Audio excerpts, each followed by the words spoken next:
One single line in the Psalms proves Mary is the Queen of Heaven. Just one line, Psalm 45:9. And I promise you, once you see it in its full light, biblically, historically, and theologically, you'll never unsee it again. At your right hand stands the Queen in gold of Ophir.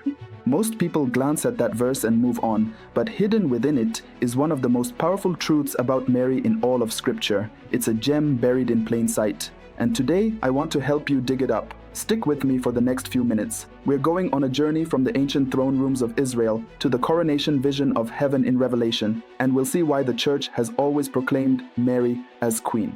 Not just out of love, but out of biblical, historical, and theological truth. If you're with me, hit that like button. Let me know where you're watching from in the comments. And if this video brings you closer to Mary and her son Jesus, subscribe so we can keep growing together. We're building a holy army of faithful Catholics here, and you're invited.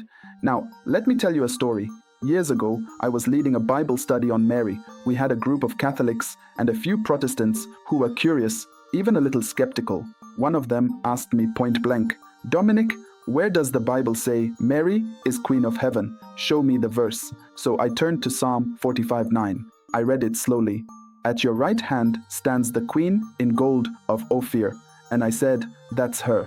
He blinked. "That's it?" I smiled and said, "That's everything." Let me explain. First, a little context. Psalm 45 is a royal wedding psalm. It's written to celebrate a king's marriage filled with poetic imagery. But here's the twist. This psalm isn't just about any king, it's messianic. It goes beyond earthly royalty. Psalm 45:6 says, "Your throne, O God, endures forever." That's not your average human king. The New Testament confirms this. Hebrews 1:8 quotes this exact psalm and applies it to Jesus Christ. So Psalm 45 is not just poetry, it's prophecy. It's pointing us to Christ, the eternal King. Now, if Jesus is the King of Psalm 45, then who is the Queen standing at his right hand? Think about that carefully. If the King is Jesus, and Scripture says the Queen is standing at his right hand, adorned in royal gold, then who is this Queen? Is it his bride? Not in this context. Here's why. In ancient Israel, the king's wife was not the queen. Kings had multiple wives and concubines. It would be confusing to elevate just one. Instead, the role of queen was given to the king's mother. This role had a title, Gebirah, Hebrew for great lady or queen mother. One of the clearest examples of this is in 1 Kings 2:19. Solomon becomes king after David, and when Bathsheba, his mother, comes into the throne room, watch what happens. The king rose to meet her and bowed down to her.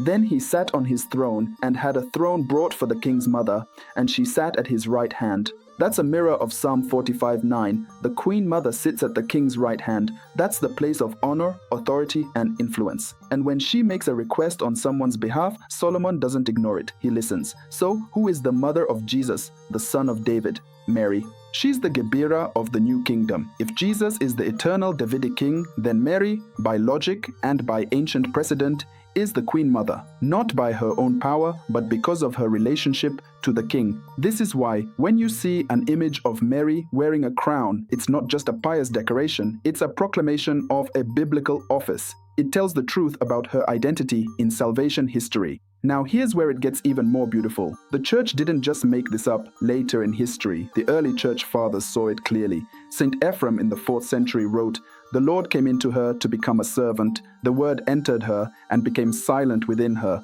Thunder entered her, and his voice was still. The shepherd of all entered her, and he became a lamb inside her." Mary is the throne upon which God sat. Did you catch that? She's not just the mother of Jesus. She's the throne, the seat of the king. She's royal because of him, always because of him. And then we go forward to the final book of Scripture, Revelation. Revelation 12 opens with a dramatic vision.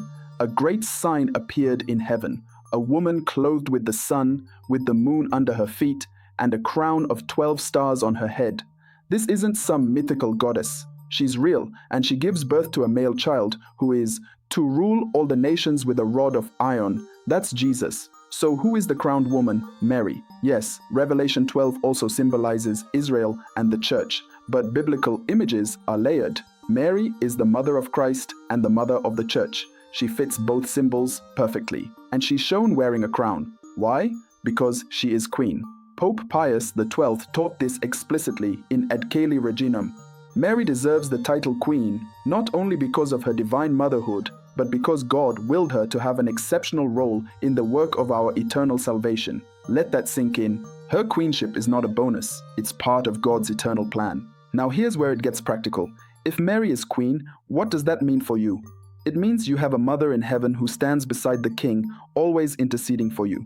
It means when life gets hard, when prayers seem unanswered, when faith feels weak, you can go to Mary and she will take your petitions directly to her son. Just like Bathsheba approached Solomon, Mary approaches Jesus. And we see this dynamic beautifully at the wedding feast of Cana in John 2. Remember, the wine runs out. Mary tells Jesus they have no wine. He says, "My hour has not yet come." And yet, he performs the miracle. Why? Because his mother asked.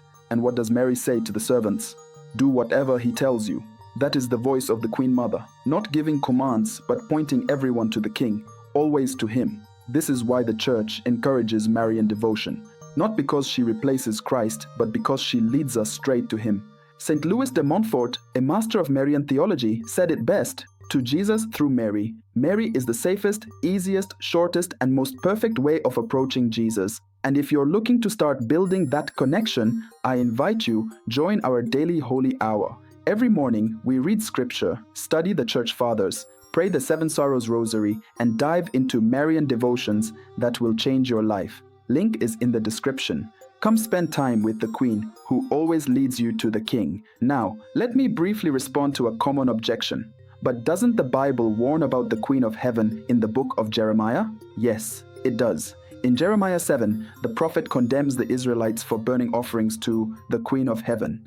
But here's the key. This is a pagan goddess, likely Ishtar or Astarte, false deities of surrounding cultures. This has nothing to do with the Blessed Virgin Mary. To use Jeremiah 7 to condemn Mary is to confuse a false goddess with the Mother of God. It's not just bad theology, it's bad reading. Mary is not a rival to Jesus. She is the greatest witness to his glory. Even Martin Luther, the Protestant reformer, said, "The veneration of Mary is inscribed in the very depths of the human heart." And John Henry Newman, the great Anglican convert and future saint, wrote, "To be deep in history is to cease to be Protestant. No one can read scripture in its fullness and fail to find Mary there." Let's bring this home. That one line, Psalm 45:9, becomes the key that unlocks a deeper truth. At your right hand stands the Queen in gold of Ophir. It's not just ancient poetry, it's a snapshot of heaven. Jesus, the eternal King. Mary, his mother, robed in royal glory. You, a beloved child of the kingdom. So next time you pray the Hail Mary, remember who you're talking to. A queen who intercedes, a mother who loves, a woman crowned in heaven, always leading you closer to Christ. If this message opened your eyes or touched your heart, I invite you, don't keep it to yourself. Share it, leave a comment. Let's spread the truth about Mary, not just as a doctrine, but as a living relationship. Subscribe for more. Join us for the daily holy hour. And never forget, Mary is Queen, Jesus is King, and heaven is our home. Ave Maria. God bless you.